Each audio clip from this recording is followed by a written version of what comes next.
Hello and welcome once again to Crazy Comics and Stories. It's me, your charming and delightful old Uncle Rat Bastard. And at the other end of the series of tubes and wires that we call the internets is Joe, Crazy Writer. How you doing today, Joe? I have a big announcement to make. Whoa! Hold on, I wasn't ready for an announcement. I know, usually you're ready from some ass shenanigans, but no, I got something serious to talk about. Because normally, we had that super show last week with Stephanie Kofel, and we didn't get a chance to talk about anything coming out of San Diego Comic-Con, because that's, of course, where all the big announcements come from that keep us wagging our tongues for a while. But, we here at this here podcast, not so much Corey, but I have an announcement to make. This is your chance to be co-host with Corey. What? Yeah. If I may pull Hipgate into it, I am scheduled to get a new hip November 29th. You're such a hipster replacement. I know, ain't it great? But if it happens, and we'll talk about that when we get to freaking, I will go under and get a new hip the 29th, although I'll be up 4 hours and walking. I will be in therapy probably the following Monday. So throughout the month of December, that's 1, 2, 3, 4, almost 5 shows. We're looking for a co-host. And 5 shows? Yeah, because I may not be available for those shows. And it's not so much that I am not available, it's just I can't sit. I won't be able to sit at like a right angle because the muscles will be such in a place that I got to be careful on how I flex them. Matter of fact, they even have this thing called a toilet extender where apparently it'll allow me to just lean back. So instead of being 3 feet off the ground, I'll be 5 feet off the ground in order to drop a load. But extender, ladies and gentlemen. I know. This comic book podcast is talking about a toilet extender. Well, for anybody who's had a hip replace, it's news to them. It's not news to them. So, Corey, what we have to figure out is how do you want people? I think we should have a couple ground rules. First of all, no one that's either been a co-host or has maybe been like a special guest on the show should be allowed. Of course, that's up to you. So again, this is your chance to say screw you, Angel. But again, if you want to bring him on, that's your business, because I'll be probably hepped up on Percocet that month. So I could have some of our previous guest hosts on, and you wouldn't know for years.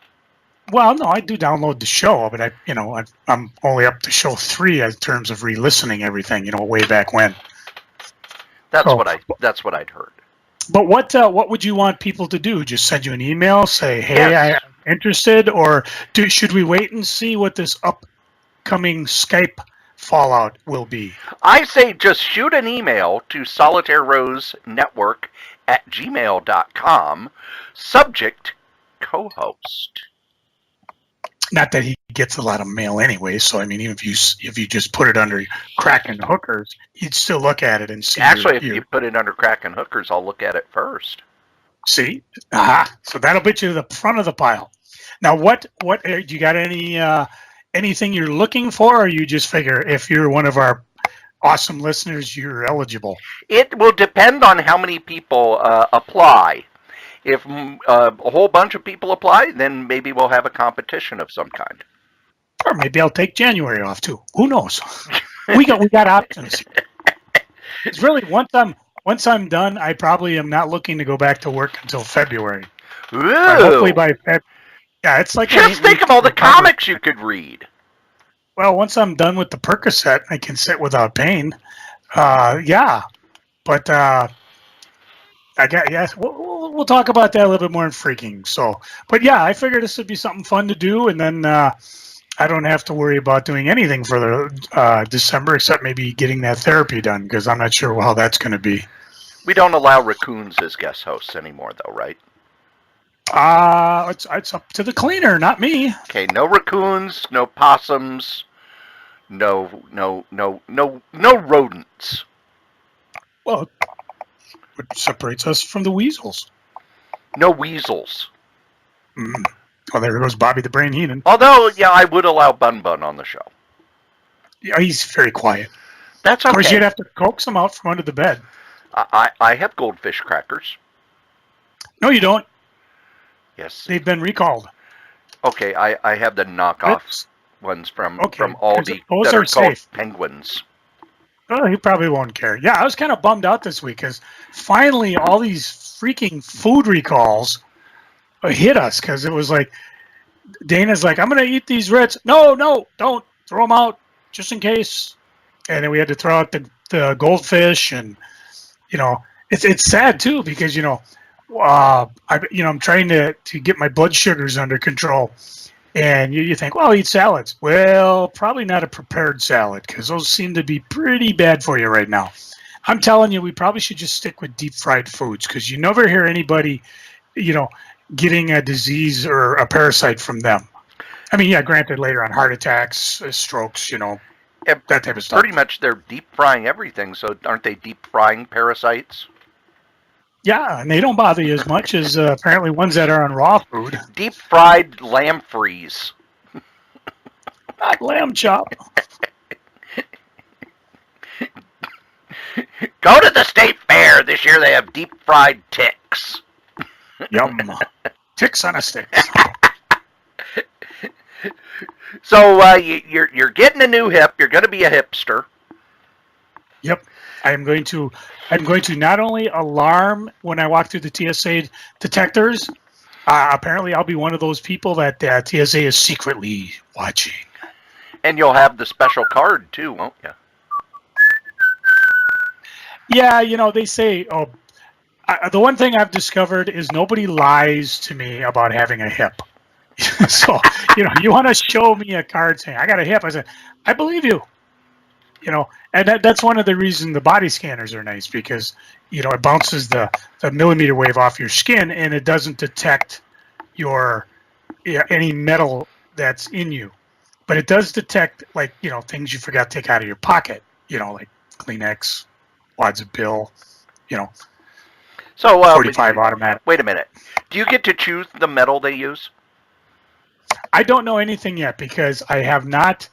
The timeline for this is I was a little freaked because he was like, okay, my next opening is November 1st. And I was like, aw, because I want to get it done now. I've had it. This hip needs to go. Treat it like a gallbladder. That was the thing. He said if it's a fractured hip, they would work on it right away. But because it's bone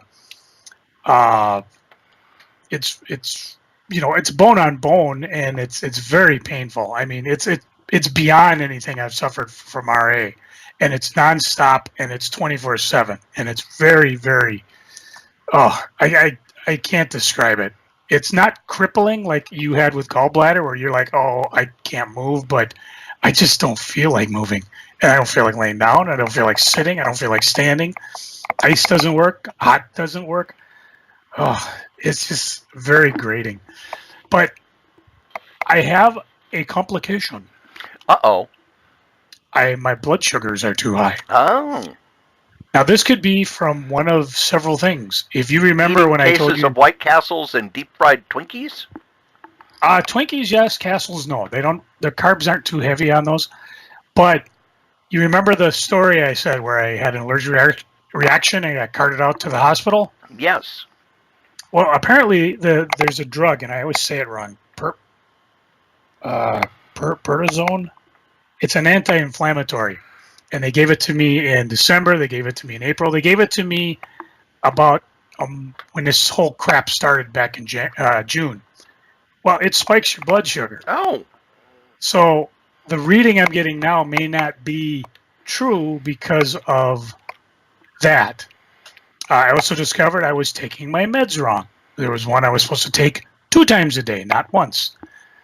And also, maybe not a significant factor, but the fact that I can't walk means that I used to walk like 1-2 miles a day.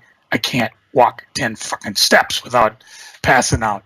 I'm virtually no exercise. So now you're a real comic book fan. Ugh. I have until October to get the blood sugars down. If they don't go down, I can't get the operation because it's too much of a risk of infection. And then they have to take the hip out. They have to put a pack in to get the infection down, and eventually put a hip back in. And I guess the implication is during the time the infection's down, I don't have a hip. So in the meantime, I'm going to figure out if I can get myself a handicap sticker since I can't walk and I'll be pretty much immobile in December. So we'll have a new segment. Who wants to go Christmas shopping with Joe? So I can park right up front. None of this. Yeah, I'm parked 3 miles over there. No, I'm right up front. So that's just the fun I get to go through. Don't get old, folks. What a drag it is getting old. Well, you and Hulk Hogan will have something in common. Yeah, the difference is he's actually in better shape and has muscles to. Actually, I don't know how muscular I am down there. The hips kind of a. I mean, there's muscle there, but it's not like really thick muscle that they have to rip through. But everybody I talk to that's had the hips done say, "Oh, you'll be so glad when you do it."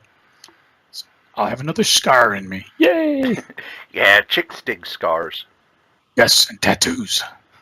I don't know. They don't seem to be interested in my comic book tattoos. No, well, and Grendel's kind of cool. Yeah. But maybe if you start out and don't say, it's a comic book. Okay, goodbye. Just say, well, it's a, blah, blah, blah, blah. Give it a good description, make it sound real meaty and manly. What is it? It's a symbol of death and pain. Oh, I love you. Yeah, pretty much. Yeah. Well, you said that you had all this news from San Diego. I only have one big piece of news. What's that? That is the people who won the Eisner Awards. Ooh. Well, let me run down mine because most of mine are things people have probably heard already. And yeah, I saw the trailers for Godzilla, and I was kind of excited about that. But the ones that really hit me, the ones that made me sit up and go, "Hey, wait a minute. Miracle Man back in 2019. I'm kind of amazed that they didn't tell us before that there were some legal issues. Yeah, that was kind of weird. And I guess this actually came up. But this announcement came out because somebody in the retailer group took a took a blurry picture of it and then just sent it out. So I don't think they wanted this necessarily public information. I didn't hear. If it's going to be at a retailer conference, we're going to hear about it. Oh yeah. I didn't hear anything more about the legal stuff. Did you? I have not heard anything about the legal stuff, other than the reason it wasn't released was there were some legal issues that needed to get worked out. Well, you got the clout of the mouse behind you now, so I think they got them worked out. Well, let's hope. Let's see. Jeff Johns on a new Shazam title. Grant Morrison on Green Lantern. Wade already announced that. Yeah. And I think you talked about they're thinking about bringing the original New 52 Superman back. So he'll be kind of in the background. So those were kind of fun. They'd also announced who's taking over the other Green Lantern book, by the way, Joe. Who's that? Dan Jurgens. Ooh, that should be cool. So DC, you're doing right. I mean, every time I turn around, Marvel's like, we're doing this book. Oh, I gotta buy it. And DC, I've been real cool on, but these are things that'll get me back in the fold. I'm not even upset that Batman 50 and Catwoman 1 are returnable. I couldn't believe how many people were mad about that. I do understand that, yes, DC put together this big event with midnight stuff at stores, and, they basically hyped this to the moon. And then, spoiler alert, they didn't get married. Now, I'm sorry, but 10, 15 years ago, they wouldn't have hyped it to the moon, and it would have been, oh, well, that's There's no way they would get married. But people actually bought into, hey, they're going to get married. This is going to be a big deal. It'll be a permanent change in Batman. And then they didn't make the change. And DC had to eat it on that one. Yeah. And again, I haven't gotten mine yet, so I guess I'm not too concerned about it. But it was kind of, I do like to read books without the spoiler. And I guess the other thing is that they spoiled the surprise, the news like 2 days out before the book It was in the Sunday New York Times. Yeah, it's like the whole plot of the story was in the Sunday New York Times. So all the shops were like, you got to be kidding. You're spoiling it. And we put out money. Joe, you owned a shop. Having a midnight opening, that costs money. You have to pay people to show up. And you had a 24-hour sale. You brought in a security guy, and that's not free. Yeah. Well, that was a sale. I never did the midnight event thing. And I'm not sure if I would have, because maybe with the big shop I would have, but the little shop probably I wouldn't have bothered. I might have gauged things and done a thing like, hey, anybody want it early? I'll come and get you your copy. But I didn't see most of my customers wanting that or caring, And for the source, they'd have all their books laid out anyway, so there's always somebody there wanting it first. And they have a way of making an event out of stuff anyways. Yeah. I mean, I remember going and getting the Harry Potter books from them. Harry Potter? I have the Potter. Well, yeah, anybody could get Harry. Are the Harry Potter books any different? Oh, Gary. Come on, with the program. Oh, Gary Potter. The American cousin. Exactly. The scar on his forehead isn't a lightning bolt, it's a cheeseburger. So what do you think about James Gunn getting off Guardians? We talked about this a little in the past. I actually have been trading tweets with Colleen Duran about this, where she said, look, major companies are now going to start putting morals clauses in the contracts of everybody. And I personally thought they already did, but she said, well, comic book companies don't, but they're going to start. And the first thing as a professional you need to do, go through your social media. Go through your social media, because if there's stuff like this that could embarrass them or get pulled up on TMZ or end up on, Fox News, they're going to be able to drop you in a heartbeat. And, you had that problem a couple of years ago with the artist on the X-Men. Here's a guy who built his career. He finally is drawing the X-Men, and he puts a whole bunch of anti-Semitic graffiti in one issue. And it's like, you're gone, you're done. I haven't heard his name anywhere. Haven't seen him anywhere. All his convention appearances were gone.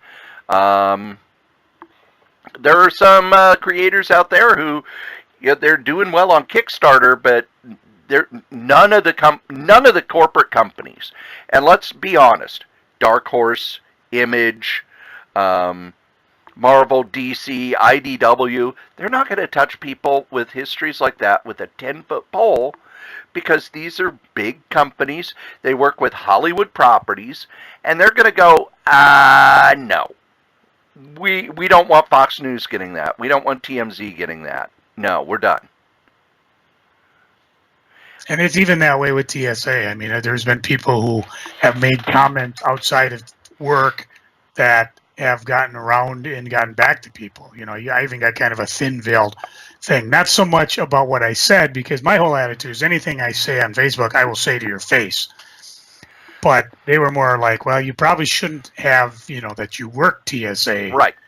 They're thinking more security ways, because they're worried about somebody, oh, let's get this guy because he works TSA. And I'm pretty sure none of our listeners would be that way, would they? We're family. Yeah. And, I have yet to say anything that would get me fired from a job.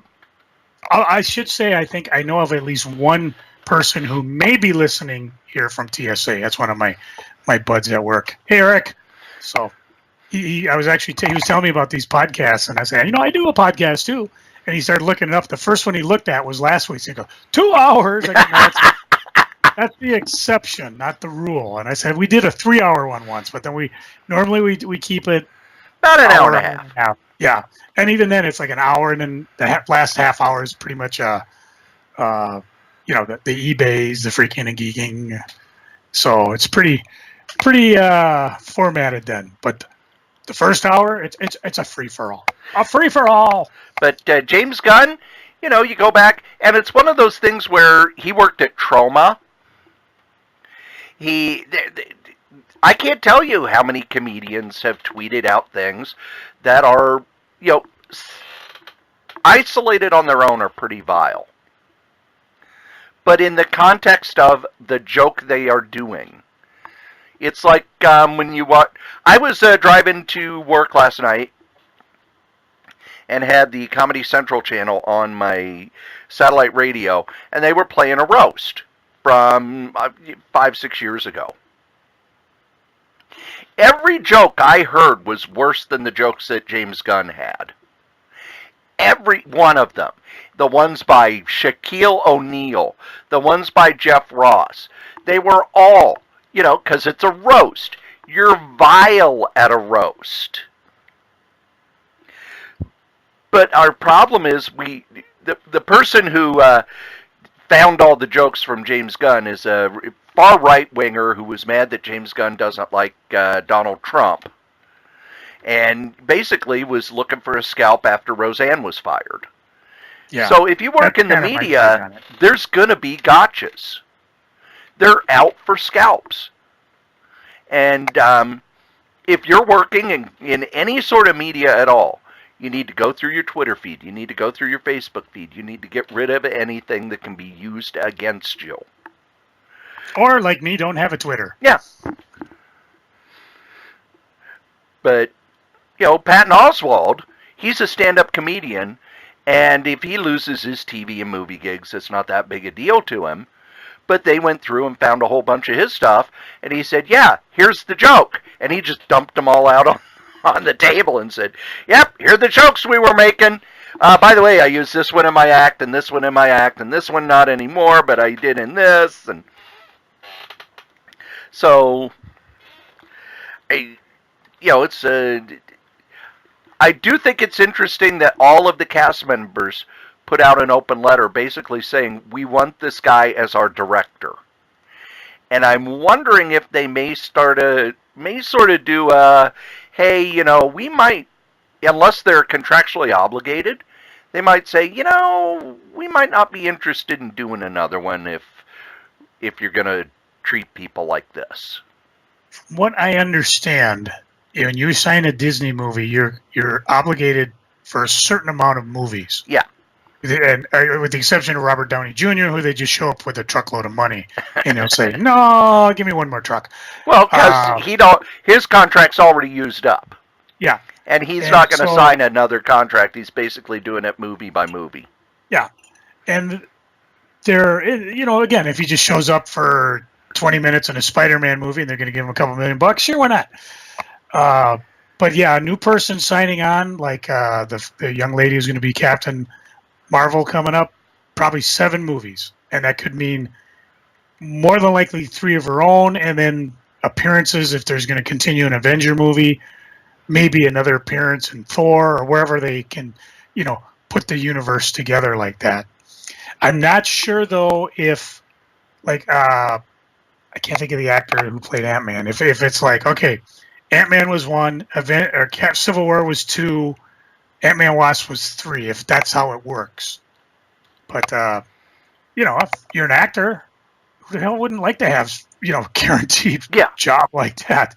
Not to mention, the other thing that's interesting now is, and this is, I think, more studio-wide, not just Disney, but if you're an actor signing on for a film, you also have to do publicity. Yes. It's no longer like Bruce Willis or some of the other guys like Marlon Brando.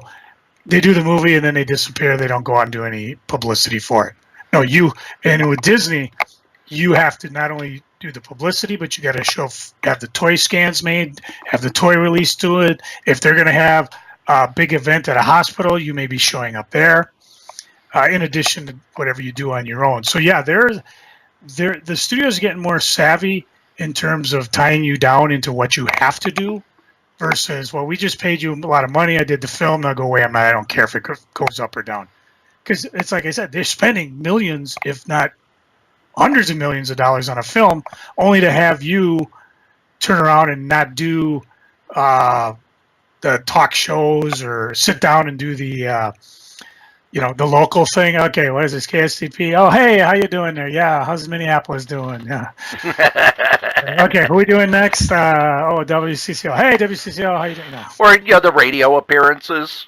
Yeah, which are usually probably not live, but just phoned in.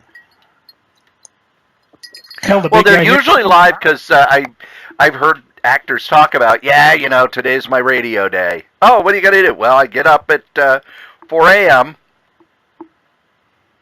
and then I do the New York shows, and then I do these, and then I do the Midwest, and then I do the... Oh, yeah. No, I meant I should have said in person. That's kind of... They're not in person. I don't even hear it like when Def Leppard comes to town. The Def Leppard Journey just went in town.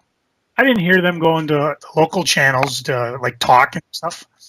But there's certainly a lot of build up to it ahead of time. So that's what I thought of the James Gunn thing. All I can think is, the guy made Romeo and Juliet. He worked on trauma films. If you want to make him look bad, just pull up his old movies. Yeah, I don't know. Netflix may be making comic books. They already are. Are they out? The first one was the number 2 book last month. Ooh. Magic Order #1, which is one of the Mark Millar books. It's part of his Netflix deal. Came in at number 2 behind Justice League #1. So they're doing... Is this a comic book or is this a graphic novel? Nope, it is a comic book series through Image. Basically, Netflix is paying Mark Millar for whatever comic book series he comes up with, and then he puts it together, sells it through Image, and Netflix has the right to make a TV show of it. Interesting. And there are rumors that they are looking to do that with more people, where they're basically buying the properties as they're being created. So I think they're probably planning that because Disney's going to have their own streaming service. So we better get something. Yeah, and that's the other one too. I guess Disney wins. They're going to buy up Fox. Yep. I couldn't believe how fast that went. Because I think the big thing is it's kind of a oh geez, I had the notes here and I lost them. See what happens when we have special guests? Disney owns... There's a big-ass British communication company. Yes. And Comcast wants it. Disney owns a part of it. Disney could very well go after it. But this is kind of Comcast's way of saying... Because the CEO of Comcast kind of sent out a congratulatory letter to Disney, which is kind of... The insiders are thinking, well, that's kind of their way of saying, okay, we let you have Fox, or we're not bidding against it. We want to have this. And whether Disney goes after it or not, I don't know, because they're busy working their own streaming service, which, as we learned by watching WWE do it, funny how everybody followed their model, didn't they? After everybody was poo-pooing it. Anyways, it'll be interesting to see what Disney does with their streaming. Will they go after it? What was it called? Skyline or something? Skynet? No, Sky. No, let's go with Skynet. That's more ominous. What I think is interesting is, they own part of Hulu, and Fox owns the other part of Hulu, and CBS owns another part. So I'm wondering if they might just say, well, Hulu is now Disney streaming. Because if you've got cable, and you're paying for the Disney channels, you can sign up for the Disney Channel and Disney XD and Disney Junior on your Hulu. And the good thing about it is I don't know when the new Marvel animated shows start because I don't have time to listen to Marvel's podcast anymore. I'm not an 8-year-old boy, so I'm not keyed into the stuff that they know about. So it's like, oh, the new Guardians of the Galaxy season started. I'll watch it here. So, Streaming's going to get weird. It's going to get weird as more and more companies sort of break down the DC model with DC Universe. They announced that in a big way. Yeah, I can't get it off my Facebook feed. Fuck Batman. Fine. Nah, not after Catwoman. He did. What's her name? He has a son. Taja, was that her name? Yeah, all I have to say is, okay, fuck Batman. Who you gonna marry? Who you gonna kill? And of course, the last bit of San Diego Comic-Con news I have is that I got one of those Hot Wheel cars, where it's that has Superman with jalopy over his head, banging it into the side. Oh! So, and then I have the Behold, I have a Thanos Copter. Oh! How much did it cost you? Actually, I got it early, so about $30. Oh, what's it going for now? I haven't looked, but they're a lot out there right now because everybody's home and they're all putting them up. I've seen them as low as $20, but I haven't seen the final auctions. And they just outright buy it between $30 and $50, depending on who you find. Well, and when you buy it, please give Dave Kraft $1 because he's the one who created the Thanos Copter in Spidey Super Stories. Good man. And he doesn't get a penny in royalties. Doesn't even get one of the copters. Didn't get one of the copters. Didn't get any royalties. I mean, come on. He created the Thanos Copter. That's almost as important as creating Thanos. Right? It is. Yeah. Right? Sure, why not? The San Diego news that I have is the... Jim Starlin would have if he had thought of it. Yeah, but Starlin didn't think of it, did he? Well, maybe he didn't. Got shot down.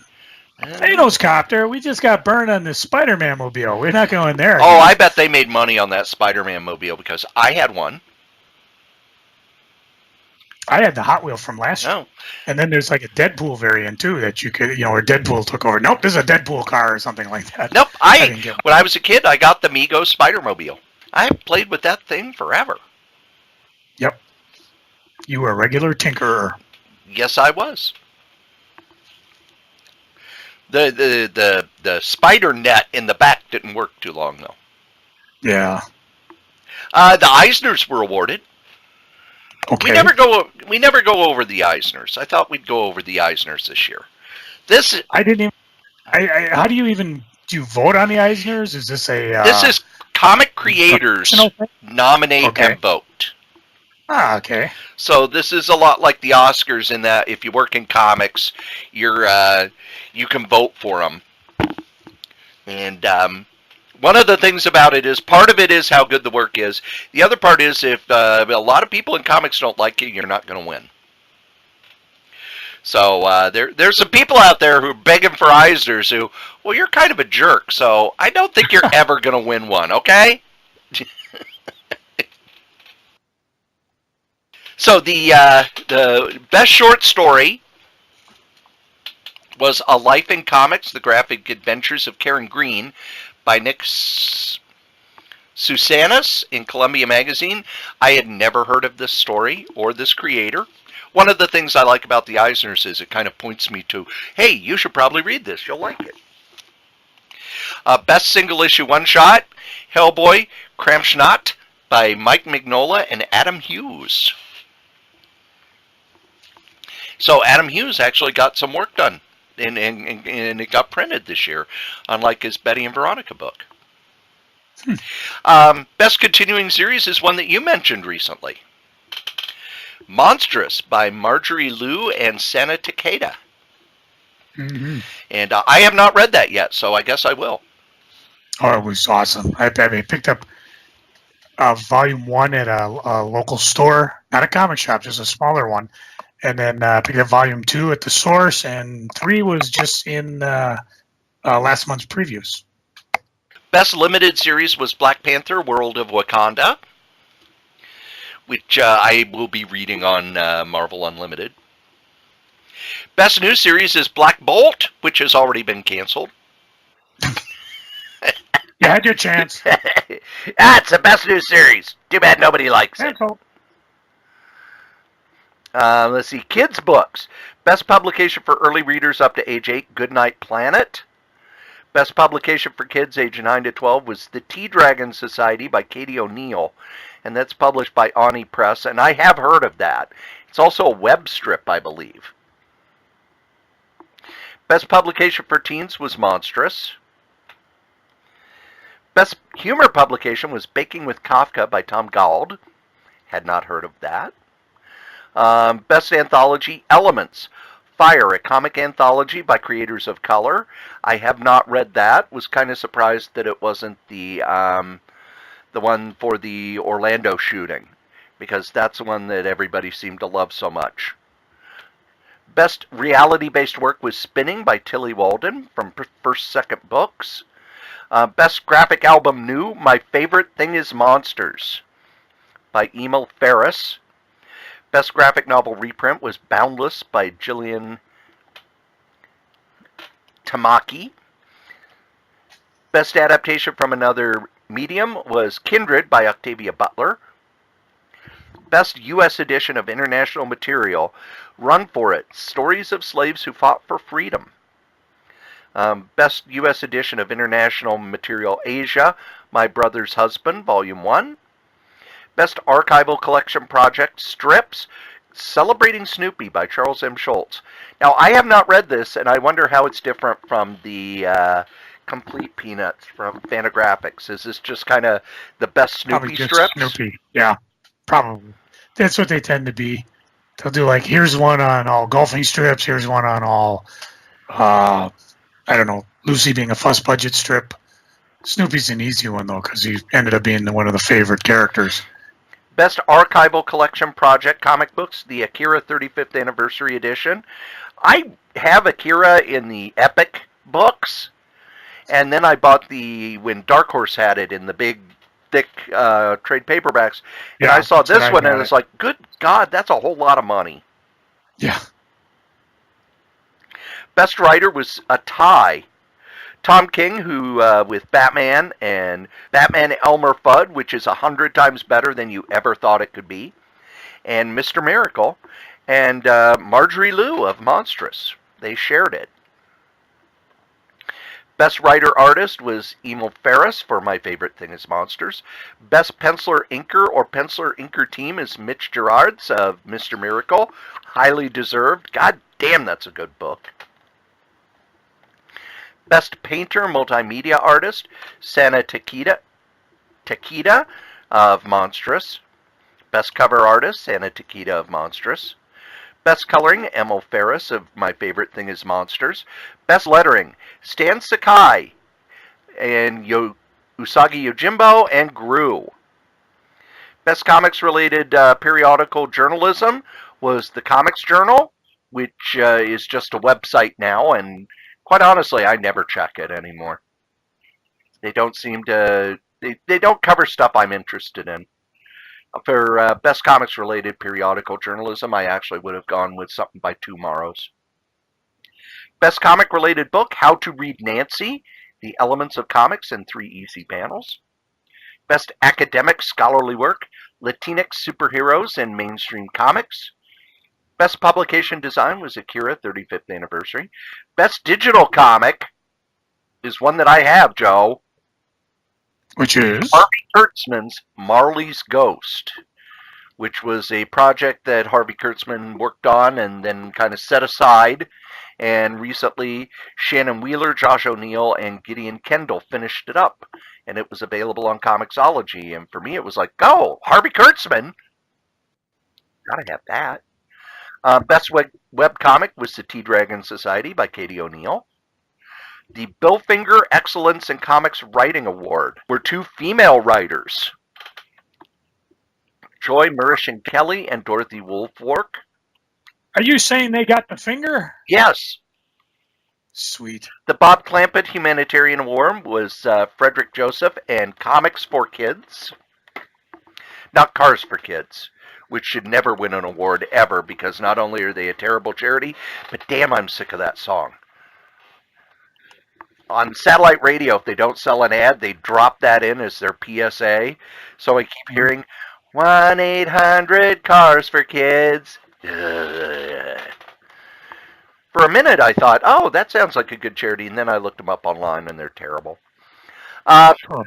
Will Eisner's Spirit of Comics Retailer Award. Joe has a comic shop in the Twin Cities ever won that award? I think we have two.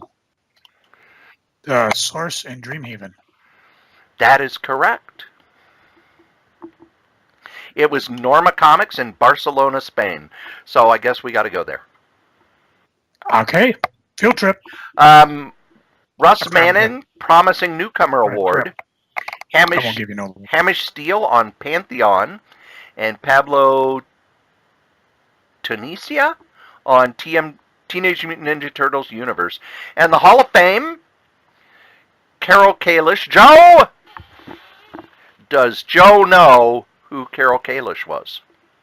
Yes. Inform the people. She was, I don't know what her direct title was at Marvel, but she was largely responsible for starting to professionalize comic shops, because a lot of comic shops guys just opened up with 3 boxes of pack issues and a cigar box, and if they were really advanced, they had a pencil paper for jotting things. She kind of led things to get the retailers to get cash registered. Was she more, I guess, a retail representative? She was the head of the direct sales department. So, yeah, it worked a lot. Peter David, I think, worked directly with her. I remember she passed away young, which was shocking. And I remember talking to Maggie Thompson, I'm sorry, at the Comic Buyer's Guide that I have never seen a picture of her. And she's like, yeah, that's pretty much how she probably wants it. But I remember there was a far away picture of her in Marvel Age at one point. Yeah. That was taken from like so far away you couldn't make out her face. But I believe in a recent issue, a back issue, where they talked a little bit more about what she did, they showed some better pictures. So that was kind of neat.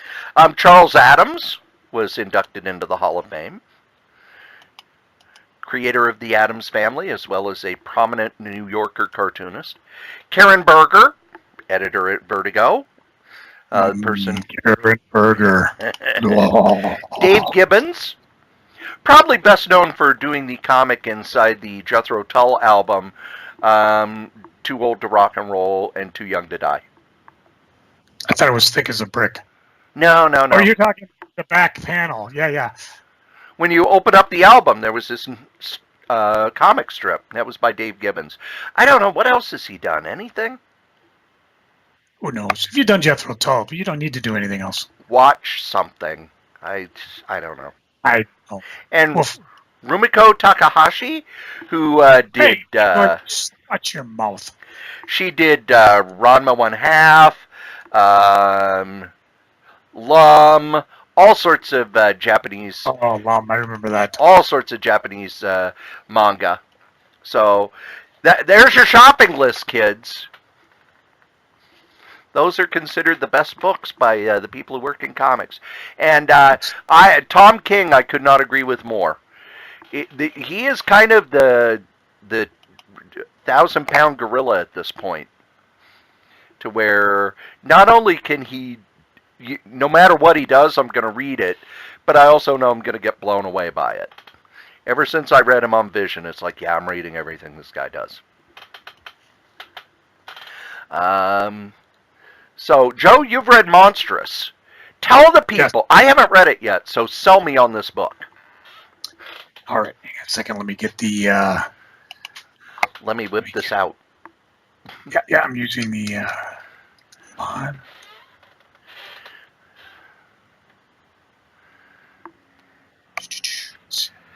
How do you spell monstrous? I can't even spell it. Monstrous. There we go.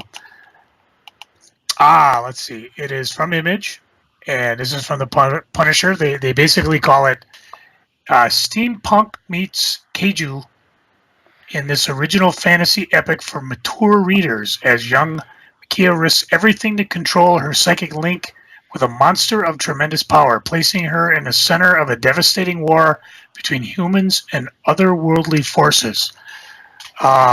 If you were lucky enough to get the first issue, it guide's about $50 because, again, no one was really paying attention, and now everybody is.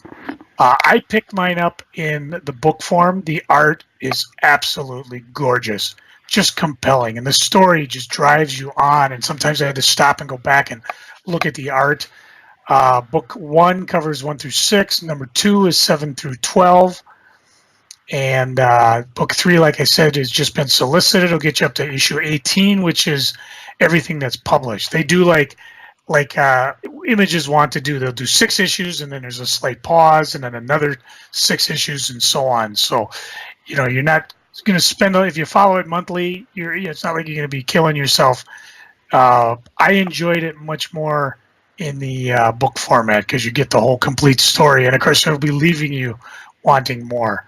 And like most Image first books, the first one's only $10, so you get a chance to try it. I think they've got the first number 1 out around, so maybe you'll be able to pick one of those up for $1 and give it a try. But definitely on my buy list. I buy it in graphic novel format.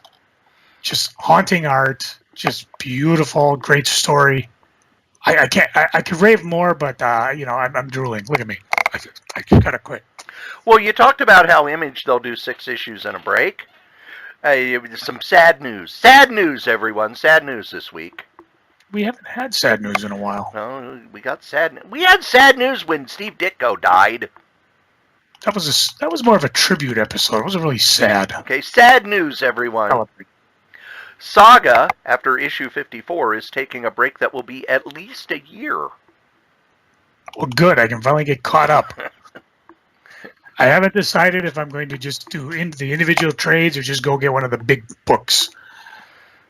But I wanted to ask Joe a retailer question. Because this is going to be a long break. This is a break for over a year. And I know how I, as a reader, handle it. But I was wondering, as a retailer, there have been books that have taken long breaks before. We talked last week about Bone. Bone took a break that was over a year. It might have been over 2 years, while Jeff Smith was trying to put together a animated movie with Nickelodeon. And there have been other books that take long breaks. Rising Stars. I know you're a big JMS fan. Rising Stars took a long break. Planetary, the Warren Ellis book, took a long break. The 12... Camelot 3000. Camelot 3000s was kind of the first long break I remember because it was like, okay, where's the 12th issue? And you had to wait a year. And I remember at the time, comic fans, we didn't understand the ordering process. So DC announced, it's done! It's ready to go! You'll have it in your hands in 3 months! And we were like, what the hell? And the reason was, shops had to order it, then they would print it, then they would we were like, DC, it's ready to go! Cool, it'll be out in 2 weeks! Which was always a contention thing, because they would say things like that, get people all whipped up, and then by the time it came out, nobody would care. Yeah. Or they'd forgotten about it. But with the long breaks, how did you as a shop deal with the long break when the book came back? Because it's almost like a brand new book, isn't it?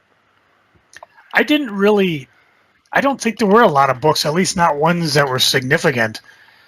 Usually for the customer, I would just put it in a reserve pull list. So I had a big binder full of titles. Most of them are titles that just disappeared, like Crimson, Battle Chasers. Were there new ones coming out? No idea. But I had the list just in case. I did have the Wonder Board that I would always say, hey, this is coming back. If it was on your list, it should still be there. If not, we'll put it on.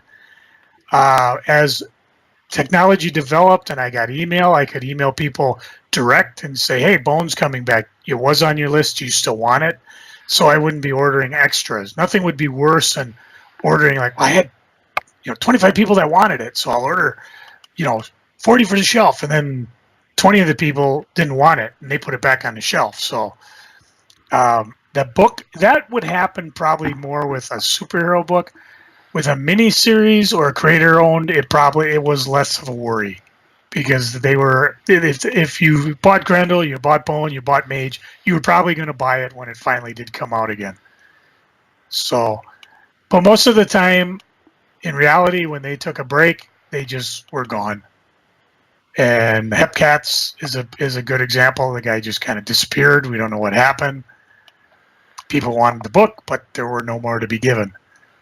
Tyrant, Steve Bissett's dinosaur book, kind of the same way, just kind of stopped. And some people, oh no, he announced he was doing this. Well, if he did, he didn't get it to me, the retailer, because I didn't know. And I had ordered that one deep because I always left it on the shelf because apparently a kid would come by and go, hey, look at dinosaur book, and take it with him. So that was pretty much how I dealt with it. Take it off the list. My biggest problem I had is the subscriptions and the pull list. Your discount was based upon how many monthly books you had. Well, I had guys who would order like 20 copies of a book that didn't even ship yearly, and that was their subscription. And I was like, well, come on, you come in every week and you're picking up stuff. Put down just 2 monthly ones, and you order previews, and one of them is it.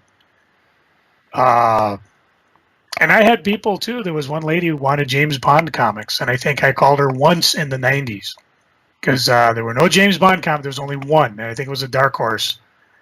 Death by Chocolate, I think, was one where I had a person who really wanted it. So whenever an issue came out, I called her up and said, a new one just came in. And she appreciated it. She'd come pick it up. So it's probably easier now because, there's even a website, I think, like what happened to these books or where did they go? Oh, really? I didn't know that. Well, we've talked about it in the past, like the Dinner with Superman, which was announced Barry Windsor Smith doing a Date of Superman. Where did it go? Nobody knows. It just disappeared. And I'd have to Google to find the website, but it's fun to kind of go through because they kind of cover everything, what happened, where it went, or if there was any news. So I'd have to find. Now I got to go. I'll figure it out for next week. I'll go find that website for that, and maybe we'll take a visit to it. That'd be kind of fun. For me as a reader, Bone, he announced he was taking a break so that he could work on a project and he would come back. So that was one thing where it's okay. I'll wait till he comes back. I understand, basically that, Nickelodeon was giving him a lot of money to develop Bone as a animated show or a movie, and then it didn't pan out, but they still paid him for his time, which is, that's one of the cool things about Hollywood. It's like, okay, well, you gave us a script, here's your money. You gonna make it? Nah. I don't think so. Well, Liberty Meadows from Frank Cho is that way. It's coming back, but it keeps getting optioned. Yeah. And so it got optioned. It never, he never come up with it. And it's not like he's want for work, but, I like Liberty Meadows. He kind of gave it an ending, too. So It's not like it's, he necessarily will visit it again, but. But as a reader, if somebody pulls something like that more than once, they get, in my mind, put in the I wait till it's done. Chester Brown did that with Underwater. You're buying Underwater, which was kind of, it took a while to figure out, but it's, okay, this is the world, this is the story of a baby from the baby's perception. Because the first issues were like you didn't understand what anything was happening and things would just go dark. And it took like 5 or 6 issues before you just finally started to piece it together and go, oh, this is the story of a baby from the baby's perspective. And then he just kind of, it's not selling well enough, it's over. Well, you going to give it an ending? Nah, why bother? And that's when it's all right with, well, Chester Brown, I'm not buying your stuff till it's done. Or Warren Ellis. I got burned so many times by Warren Ellis that it's, I'm not buying it till it's done. I'll buy it in a trade paperback. JMS is the same way. When he was on a regular book at Marvel, on Spider-Man, he had to put it out every month. But then on Thor, he started falling behind and falling behind. Finally, they said, okay, here's the new creator on Thor. When JMS gets his stuff done, we'll put it out as a one-shot. Or, the Superman story, where he started a 12-issue story, lost interest halfway through, and somebody else had to finish it. But there are some creators where it's, okay, I'm just going to wait till it's done. And taking a break on a book is what causes that. Whether you announce it or not, if I'm not going to get it every month or every 2 months or whatever, it's like, oh, okay, well, I'll wait till the story's done because for all I know, you won't finish a story. And I've got how many thousands of comics from the 80s and 90s where the story never finished. And not only can I not read them again because I know the story doesn't finish, but try and sell them online. Good luck with that. Hey, do you want the 7 issues of Sonic Disruptors? The DC miniseries that Mike Barron never finished? No, not really. Nobody wants that. Nobody cares. The last thing on my list, Joe. Mm-hmm. I was reading through on Marvel Unlimited. And they put up the Mark Waid, Andy Kubert, Ka-Zar series.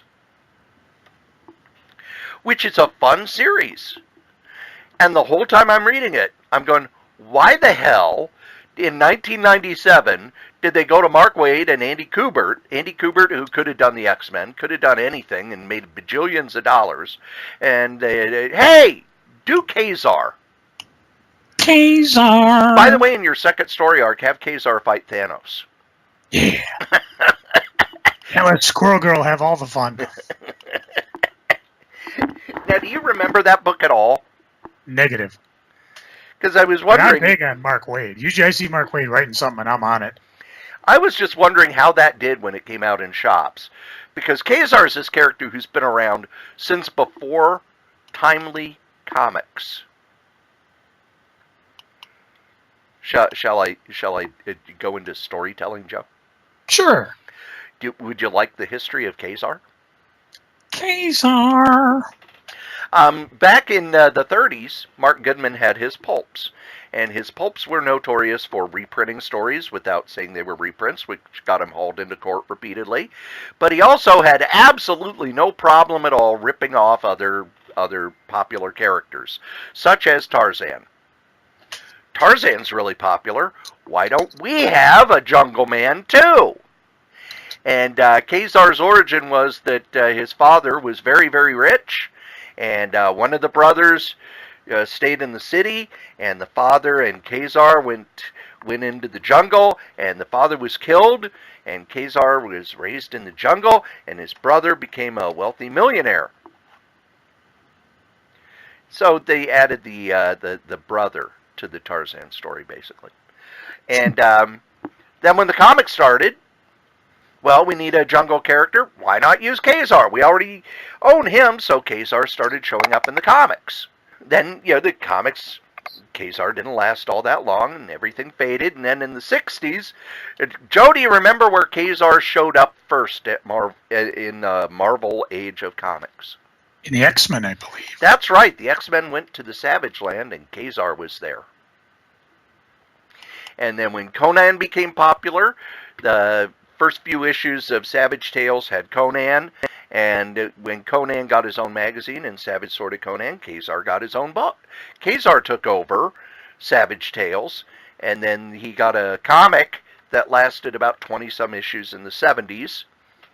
And then in the late 70s, Bruce Jones and Brent Anderson did a series that I think after like 12 issues went direct sales only with the Micronauts and Moon Knight.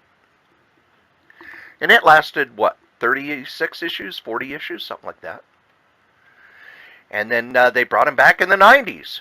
And it didn't sell really well because it didn't last more than 17, 18 issues. But Ka-Zar started as a complete Tarzan knockoff. Then in the mid-70s, they really played with the Savage Land and having all sorts of aliens and stuff. And then when Bruce Jones and Brent Anderson did it, they made Ka-Zar intelligent. He didn't talk like, he didn't talk like the movie Tarzan. So that by the time you had Mark Waid's Ka-Zar, he pretty much talked like every other Marvel character. And he's always been kind of floating around the Marvel Universe, but he doesn't have any powers. So really, there's not a lot you can do with him in a superpowered universe. but the Ka-Zar by Andy Kubert and Mark Waid, it's out there on Marvel Unlimited. Go read it now. Now! You know what else you should be reading now, Joe? What's that? Whatever these guys are selling. You know, these guys, our sponsors. That's right, here at the Solitaire Rose Radio Network, we have ads, and our first sponsor is me. That's right, your charming and delightful old Uncle Rat Bastard. I have my first book out with Dangerous Dan Moore. It's the first 100 strips of our online web strip, Worldwide News, the story of the lowest rated cable news network. And you can get yourself a copy with commentary, with all sorts of extras, with signatures and everything. Just email Dan over at lordshadowflame@gmail.com. Our top sponsor, who's been with us since day one, is DreamHost. DreamHost.com. You need yourself a website, and DreamHost.com is the #1 web host in the whole known universe. Just head over to DreamHost.com, put in the code KRAYZ, K-R-A-Y-Z, get $20 off your first year. How can you beat that? Our other sponsor is Graze, GRAZE.com. Healthy snacks for a healthy lifestyle. Just head over to Graze, put in the code CORYS3R5P. Your first and fifth box are free. You can get them weekly. You can get them bi-weekly. You can get them monthly. You just order a whole bunch of them. It's great stuff to keep you away from the vending machine at work.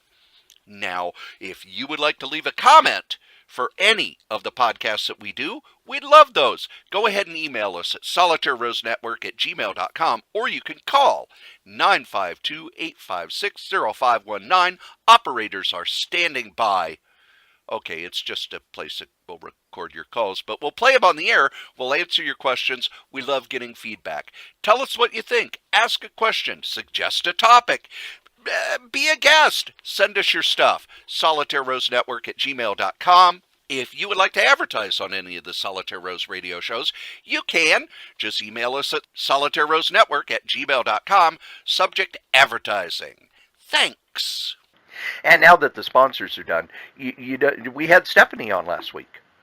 Yes. And they dropped a new episode of Scrabbling Across the West right after we got done recording. Ooh, that's great product placing. So we must have given them goosed them to do a new episode. There are all sorts of podcasts on the Solitaire Rose Network. Let's listen. The Solitaire Rose Radio Network has all sorts of podcasts. We've got Scrabbling Across the West with Dave Cafell and his lovely bride, Stephanie. They travel across the country playing musical gigs, and at night they sit down to play Scrabble and talk about their day at scrabbling.solitairerose.com. There's Novelcast over at novels.solitairerose.com, where I take the novels that I've written and turn them into audio podcasts. Currently, we are doing a novel called Do the Job, which is a murder mystery set in the world of 1980s professional wrestling. Then, over at badadvice.solitairerose.com, me, Corey Strode, and Wolfie B. Bad, along with Dan Moore, give bad advice to people who send in questions. That's Bad Advice over at badadvice.solitairerose.com. The Solitaire Rose Radio Network is growing. Be there! You think NBC will get mad I used that? And now that all my plugs are out of the way, we now get to Joe's favorite part of the show. No, not where I read aloud from the collected works of Shakespeare. It's, Joe, what's going on the eBays? I'm sorry, I'm finding multiple articles on titles that have never started up again, but not like what there used to be a one overall database that I used to look at. It was just fun reading, but Wikipedia is good, whatever. I have failed, but I'm not failing on the eBays. Although I did have a weird one where some guy gave me positive feedback, but a negative slam. So is that was even possible? Yeah, he said A+, and then gave me a negative. Because they're two different things, your comment and the thing. And I went and looked at how this guy leaves his feedback. This is a bit of a dummy because everything he's left as feedback is negative or neutral. But he's leaving positive attitude. So he's either a real daft person or he's just playing eBay and getting a secret jollies out of it. So that was kind of unfortunate. But I don't let it bug me because I've been doing this for a while. And hopefully people will look and see I have 4,900 unique positives with one dumbass negative. So, anyways, Corey, how much does it cost to have an eBay account? Nothing. Right. So there's no reason why you can't set up an eBay account and buy. Selling's a different matter.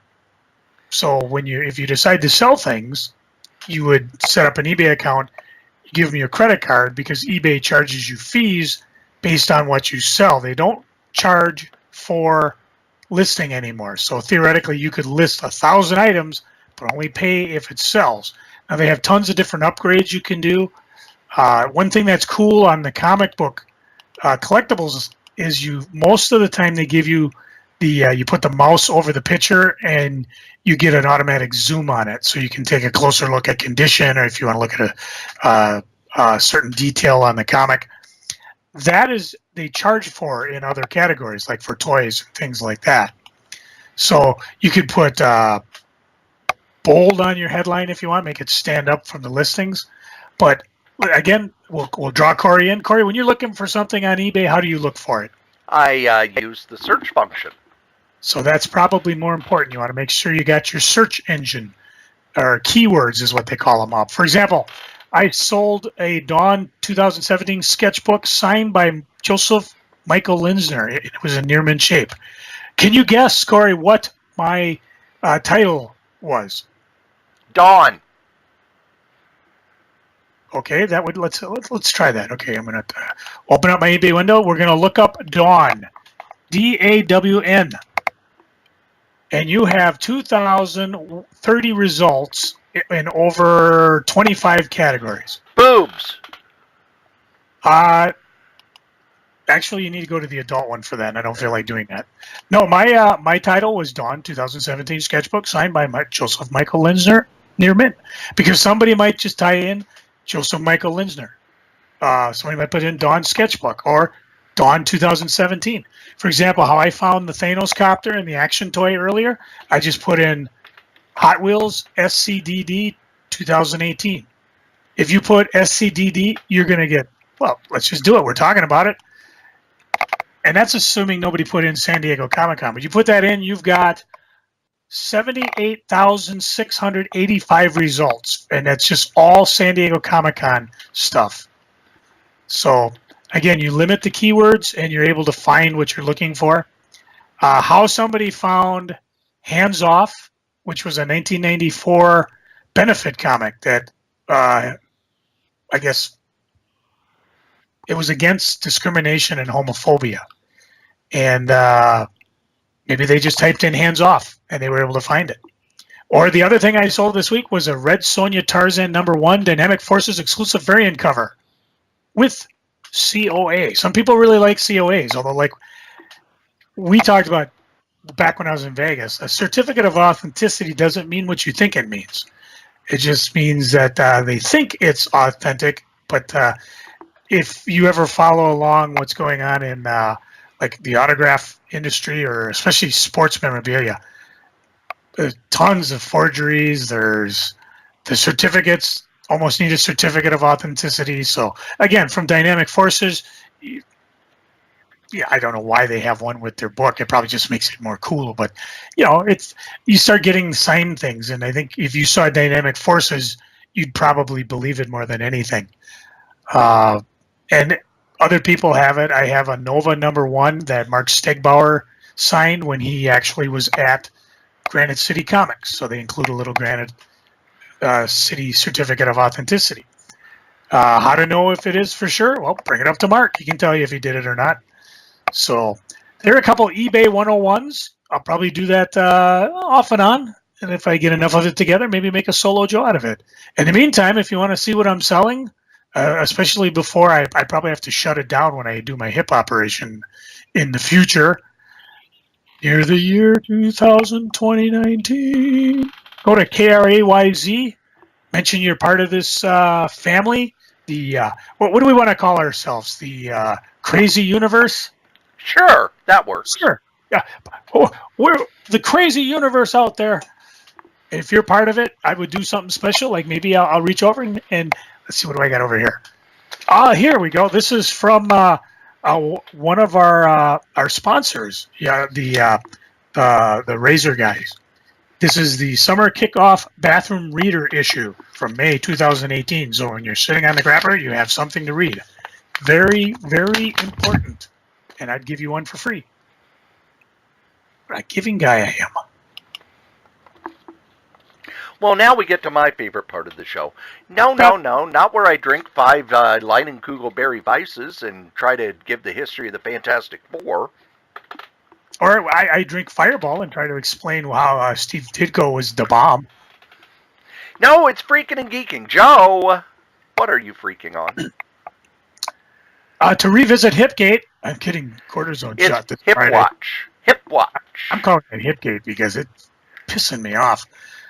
Okay, Hip Watch, fine. It's your show. You're the one who named it Hip Watch. Yeah, well, I'm the one that stayed up all night in pain. I think I can call it whatever the fuck I want. No, damn it. I'm getting a cortisone shot Friday. I'm really looking for. It's an ultrasound cortisone shot. I am scared to Google it, but I mean, I think what they do is they use the ultrasound to aim the needle. And I actually requested 2 because, as I said, my right hip's the one that's shot, and my left hip is showing signs of going there. The other thing kind of bugging me is no box day this week.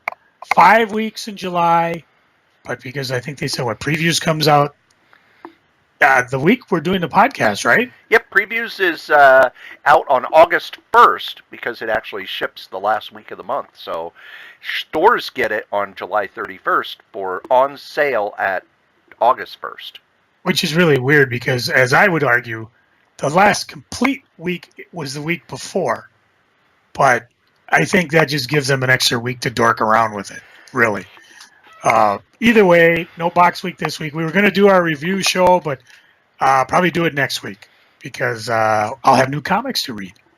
And who knows if the cortisone actually takes effect, I actually feel like reading something instead of just blubbering into my pillow and trying to watch something dirty online to take my mind away from it.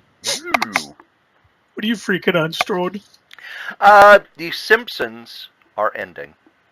Serious? The Simpsons comic, after 245 issues, is going away. Now that's a case of where the book was sometimes, the comic was better than the show. Oh, yeah. And there are things in the comic that I remember, and because I was reading some early issues a while back, and it's like, oh, I thought that was an episode of the show. But, nope, the Simpsons comic is going away. It never really sold very well in the U.S. The thing that kept it going were the European sales. And the European sales, I guess, were really good, and they're still really good. But the comic is ending, and the story is that probably Bongo Comics is ending as well. And I wonder how much of that is Bill Morrison, who was kind of the editor-in-chief at Bongo, moving to Mad Magazine. They were like, well, we really can't find anybody as good, and sales aren't that great, and, let's just go ahead and shut it down. The ones I would recommend picking up for a real fun time, if you can find them cheap, are the Halloween issues. Because what were fun, they Treehouse of Horror is what they call them. What they do is they would get people that don't normally work on comics, much less Simpson comics, and have them do a story. And you'd find just some crazy stuff. I loved reading it every time it came out. I'm trying to call it up here and just talk about it. And their Free Comic Book Day issue was always the best of the Free Comic Book Day issues every year. Oh, yeah. Yeah. Bongo gave a lot of people their first jobs, by the way, including Gail Simone. Just looking at the Treehouse of Horror, here you got Jeff Smith, Luis Escobar, Mike Eldred, Phil Ortez. How many are there? Wow, there's quite a few of these. There's at least 23 of them. And just absolute fun. Evan Dorkin, Gene Ha, Kelly Jones, Gene Fabry, Terry Moore, Gene Colan, Bernie Wrightson. I mean, can you imagine him doing a Simpsons Treehouse of Horror comic? And that's just the artists. I mean, the writers, Wolfman, Lean, Gene Simmons. Yes, that one. Garth Ennis, Jill Thompson, Sergio Aragones. Well, he probably did the art too. Patton Lash did the art. Evan Dorkin. I mean, they are tend to be more expensive because they were $8 books to begin with. They started out at $3 books, but eventually they ramped them up and made them real thick ones. But in my mind, they were probably some of the best reading out of the whole Simpson line. And really a shame. Not only did they have a lot of new talent, but also it's a place where older talent could find work. Andrew Peepoy inked tons of issues. Mike DiCarlo inked tons of issues. Chuck Dixon wrote a whole bunch of Simpson stories, which surprised me because Chuck Dixon's stuff doesn't strike me as funny when he's doing superheroes. But he had the Simpsons down, and the Simpsons were, you know, they've been around forever. The comic, 245 issues. When the heck did they start? 92? Yeah. Wow. And I'm wondering if somebody like Boom or IDW might pick up the license. Because, you know, again, European sales were very, very good. The other thing is that we got notice that Skype is forcing everybody to upgrade in September. And then I tried the upgraded Skype, and it did not mesh with Pamela. So I went to the Pamela website, and they said, yeah, we're working with Microsoft to try and get it to where they will allow us to, you know, all the technical stuff. But then I read last week that Skype has announced that you will be able to record your calls in Skype with Skype. Which, if it works, cool. But yes. For all the cursing we do about Pamela, we've been using Pamela since 2010. Yeah, at the very beginning. Yep. So we will see what's going to happen with Skype. I know some people... So if there is a slight delay in the podcast, we will let you know. There will never be a delay. We will always have a podcast on Monday. I hope so. Even if I have to drive to your house with a recorder. Oh, that works. We can meet halfway. Find ourselves a cafe. Adam's not in town. We could take his shtick. Let's visit a pizza place and talk comics. Yeah, what do you think of that, Adam, huh? Yeah, Adam. He might come back in town because, October 6th, 2018 is the MCBA Fall Comic Con out at the Education Building. And Joe won't be there. I don't know if I'll be there. I might not be able to walk. Seriously, you should Joe have seen might me be in a wheelchair. I might be. Maybe I'll race Jerome, say, get you to the Coda books. But, yeah. That'd be cool. You could be in a wheelchair. You cosplay as the Chief from Doom Patrol. Oh, wait, no, you're bald. Guess you got to be Professor X. No, I got a good middle-aged do going here. I'm thinking of getting rid of it. I may be a middle-aged man. I just don't want to look like one. So, Joe, what are you geeking on? I read it. The entire Infinity Crisis Omnibus. Now, yeah, I'm sure you're all saying, aha, that's why your hip gave out. Oh, I actually, and you're probably not far wrong. I mean, it was great. I had to put it on a table. I had it at work, and people were like, what's that? Oh, just light reading. I use it to, shore up the foundation of my house, ward off gang attacks, and kill small mammals.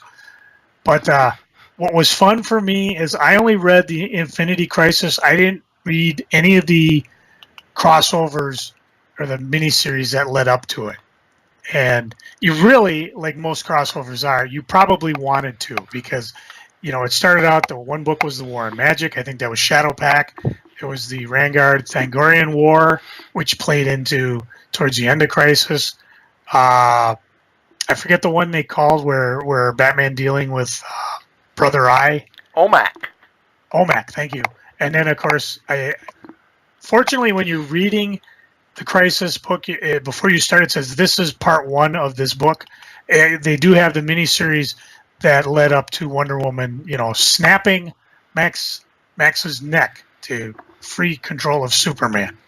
And it was just done really well because this is pretty much the darkness of the DC universe and how it went through the Infinite Crisis and became a little lighter afterwards. You get to the end, I think Batman took off with Jason.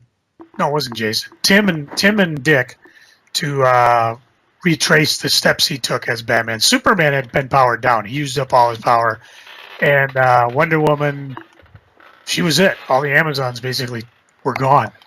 So just a fun series. The stuff I never read was compelling and it was interesting enough. And then, of course, when you get to the series itself, just I always blow his last name, Phil Jimenez. Thank you. A worthy successor to the original Crisis that Wolfman and Perez pulled off. Of course, as you and I both know, it was all moot because Final Crisis didn't matter. I'm reading the Crisis backwards. Next week, I'm going to talk about how well the Crisis on Infinite Earths was. So, good no matter where it sits. I haven't been really... I'm still at work. I mean, everybody at work is like, what the hell's wrong with you? I said, yeah, if I can move 2 miles an hour. Because, as you know... get paid. I need to get to work. Yeah. But my wife and I did discover one new show called Dark Tourism on Netflix. Dark Tourism is tourism involving travel to places historically associated with death and tragedy. And there's a guy, David Ferrier, and he's doing a show on Netflix where he actually goes and visits some of these places. 8 episodes. I don't recommend binging it, but we watched the one in Japan where he goes visit a town hit by radiation. How do you Fukushima? Oh yeah. And just amazing. In the United States, they find vampires in New Orleans. Another chilling episode in Back of the USA where they actually go visit a guy who was pen pal with Charles Manson. He was the guy who Charles Manson gave all his stuff to after he passed away, the heir apparent. And then there was also a really weird, I don't know how you explain it. It's kind of a ultimate thrill seekers thing, although the guy who's running it says you really don't want to do it. And he just will astound the senses. I mean, we watched it and we're just, some of the stuff we're shivering. For me, it was like seeing the radiation zone at Fukushima was actually kind of cool, although I don't know if I'd ever do it, because although they said, oh yeah, radiation level won't go up, the people were watching their Geiger counters go up and up and up and up and up. Some of it I shiver at, some of it I'm like, no effing way. And I still got a bunch of episodes to do, but again, just a fun, interesting thing that I was never aware of. I mean, I've talked to guys who, I go visit graves of people, which I thought was vaguely interesting. I was in the National Cathedral in Washington, D.C., where not only is Woodrow Wilson interned, and you know why that's significant, Corey? I do not. He's the only president not buried in his home state. Oh. Everybody else will get buried at their libraries or their home state, but for some reason Woodrow Wilson isn't. And Helen Keller is buried there, which really was kind of like, whoa. And you can see on the wall where the Braille is, and all the blind people come and it's constantly being rubbed off because people are, checking it out. So that was just kind of fascinating. But this show, same thing, fascinating and eerie and highly recommended. That's pretty much it for me, just the two. How about you, Mr. Strode? What are you geeking on? The first thing is they announced that the Wasp is coming back. And I praised The Wasp when it came out before. It was canceled due to low sales, but I guess the trade paperback sold well enough. It's coming back. They're doing a Ant-Man and Wasp miniseries right now, where Scott Lang and Hank Pym's daughter are trapped in the microverse. And it's written by Mark Waid, and it's a lot of fun. And it also, one of the things about a new Marvel character that's fun and quirky is I worry that no one else can write the character other than the creator. But Mark Waid has got a good handle on the character. She's highly intelligent because she's Hank Pym's daughter. She's relentlessly positive. And I like that she kind of resents Scott Lang for stealing her dad's identity. But they're working through it. I've read the first issue of Amazing Spider-Man by Nick Spencer. And I was a little worried because it's the Amazing Spider-Man and it's not written by Dan Slott. But I like the fact that in the first issue, Nick Spencer kind of blew everything up. But it's easy to tell that he has a plan, and I think that's because in the past he's blown things up, and people don't get bent out of shape that he blew them up. But he blew things up, but you can tell, oh, okay, he's going somewhere with all this stuff. And we already know he handles Spider-Man's villains well because he wrote Superior Foes of Spider-Man. So Boomerang is Peter Parker's roommate. And that's a lot of fun. And for those of you who think that Peter and Mary Jane should get back together, well, you're going to want to pick up this issue. I know. My roof has been leaking for 2 years. I finally was able to find a group of people. And wait a minute, that wasn't an indoor waterfall? I think you got me fooled. Yeah, I mean, me too. But finally, I found some people who rubberized my roof. And they were up there for quite a while. They did a lot of work. It cost a lot of money. So whenever you say, Corey, why do you work so much? Well, I was able to pay for that without blinking an eye. Which is a wonderful, wonderful thing when there are times in the past when it's like, oh crap, I got a flat tire. Well, I hope I don't get another flat tire before payday because I can't afford to fix this one. Read some comics. The last of Mark Waid's Archie comics came out, wrapped up his run on the book. It was a good ending. It was well done. I liked it. I'm interested again. Nick Spencer's going to be taking over Archie after a miniseries with Mark Waid and Peter Krause, set in 1941, and they have a preview of it in the back of Archie 32, and boy, Pete's art looks nice. Pete's art just looks so nice. I know. I am so looking forward to getting this. I'm reading the New Mutants miniseries.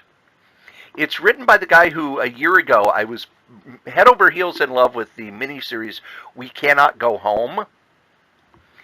And Marvel has snapped him up, and he's doing all sorts of work. His name is Rosenberg. I can't remember his first name off the top of my head. But he's doing a New Mutants miniseries, but it's not got all the New Mutants in it. It's like, okay, here's Magic and Illyana and Strong Guy and Richter, and it's really good. It's one of those where if you know your Marvel history, especially your mutant history, you're like, oh wow, he's really pulling in all kinds of stuff that nobody's used for a long time, but it's not overwhelming. And he also fixed one of the things that's pissed me off over the last 5 years. Remember when Strong Guy became possessed by a demon and killed Wolfbane's kid? Well, he explains that. So that Strong Guy is no longer a bad guy. Because after that story, it's like, well, they can't use Strong Guy for anything anymore. He's pure evil. I don't see Cyclops making a comeback. Oh, I do. Yeah, the young one maybe, but not the old one. We'll see something. Yeah, they reboot people all the time. And the other book that I read is a digital-only book, and it's Cloak and Dagger #1. And it's by Dennis Hopeless, who, for me, is kind of hot and cold.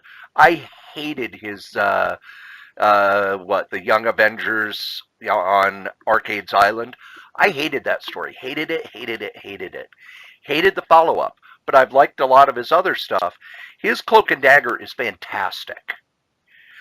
It's the first Cloak and Dagger story since the 80s where I went, he gets it. He understands why these characters are special. Because I think one of the things that we've forgotten was when Cloak and Dagger showed up in Spectacular Spider-Man, everybody was like, oh, these characters are cool. And we got really hooked on them. And then there was the mini-series, and we were hooked even more. And then the series came out, and it's like, well, they dropped the ball on that, and they haven't picked the ball up since. It's just been a mess ever since. Well, this doesn't erase everything. It keeps that, but it also kind of resets everything so that Cloak and Dagger are instantly cool again. And as I said, it's the first Cloak and Dagger story I've read in a long, long time that I've liked. And it's part of Comixology's digital only. So I don't know if this will ever see print. Last thing I am geeking on, Runaways, which was on Hulu, is going to be now on Freeform. It did so well on Hulu that they're putting it on the cable channel Freeform. Cloak and Dagger did so well, it got a second season. So all these other Marvel shows are doing well, and Disney aiming some of them at the young adult teenage audience is working out well. I may actually get the DC Universe, not because of the Nightwing saying "fuck Batman," but because okay, I wouldn't mind watching a Doom Patrol show. I wouldn't mind having access to all of the old Superman cartoons, all of the old Batman cartoons, all of the DC movies, and everything for $7.99. There will be huge gaps in their comics because you've got the TV shows and stuff, and you can also like read old comics. There are going to be huge gaps in those comics because there's some stuff that DC has to pay royalties on. And because they have to pay royalties on it, they can't put it on there because it's like, hey, if you print it, there's a minimum royalty you have to pay. So there's going to be a huge gap. And it's going to go from the beginning of DC till about the early 80s. And then it'll jump to the DC 52. So for $7.99 a month, that's not bad, because Marvel's $9.99 a month, and I think the DC Universe is $75 a year. So I'm interested.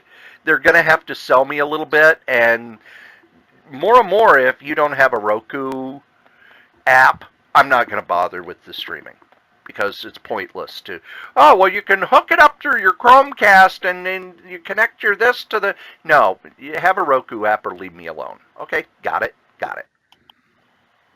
The final thing, they have announced the new season of Mystery Science Theater 3000. It's a freaking and a geeking, Joe. Okay. It's a geeking because, hey, new season of Mystery Science Theater 3000. It's a freaking, because it's only 6 episodes. Oh. Now, they say because they're doing a shorter season, they'll be back sooner, but I tell you what, I hate it. That's kind of what they did when they were on the Comedy Central. It's like, oh, here's a big season, now here's a smaller season, now here's gone. And they did it on Sci-Fi, so I hope it's not the same thing where it's, hey, here's a big new season, here's a smaller season, we're gone, bye. But they also are going on tour, Joe. They are? Yes, and they are ending their tour in Minneapolis in November. So I got to get me some tickets. Cool. Well, believe it or not, kids, you have listened to us blather on about funny books for an hour and a half. Good for you. And as we say every week, the comic we like the least, we still like better than the comic that you like the most. Joe? Time to ask the Strode. Well, it's about damn time. Well, yeah, but I've been giving you all these freebies, but here we go. For a shiny new dime. All right. 2 questions, and then I need an answer. Actually, let's just make it 1. What does the Atlantic Rhythm section and Brother Kane have in common? Your cousin. Whose name is? Well, I don't remember. Well, you should, because he has graciously allowed us to preview, well, not really, it's been out for a while, his first single. My cousin's name is Dave Anderson. He's got more talent in his body than most people have anywhere, including your colon. He's played with Brother Kane. He's currently playing with the Atlantic Rhythm section. He's been doing this since I was a kid. And he's finally taken on his own music called the Dave Anderson Project. Little narcissistic, but hey, whatever. It's through 10 Ton Records. Sure, you can go to iTunes. Sure, you can go to Apple Music. Sure, you can go to Spotify, YouTube, or 10 Ton Records itself and see the other people that they are featuring on that awesome website. Or just listen here. Here's David's first single entitled Welcome. And you can, oh, how could I forget? Hit the music!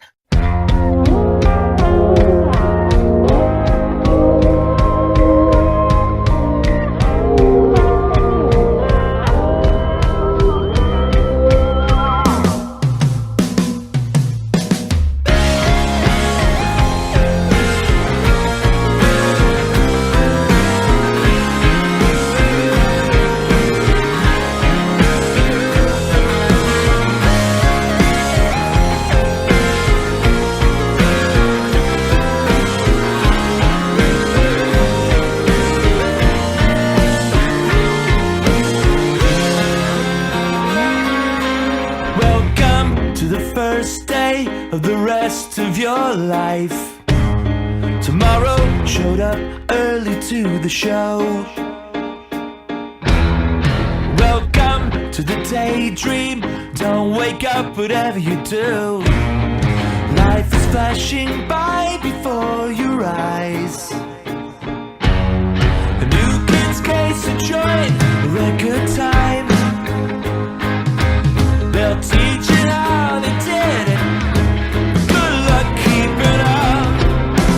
Welcome to the first day of the rest of your life. Couldn't get any better. Should have been much worse. Welcome to the last road on the ride of your life. Was paved with good intentions, hoping this is not all that you wrote. Your mother's undercover on the social net. Big brother is each other watching you. Weren't you once a new kid on the road? Mortality's alarm clock goes off before you know. Welcome to the first day of the rest of your life. Couldn't get any better. Should have been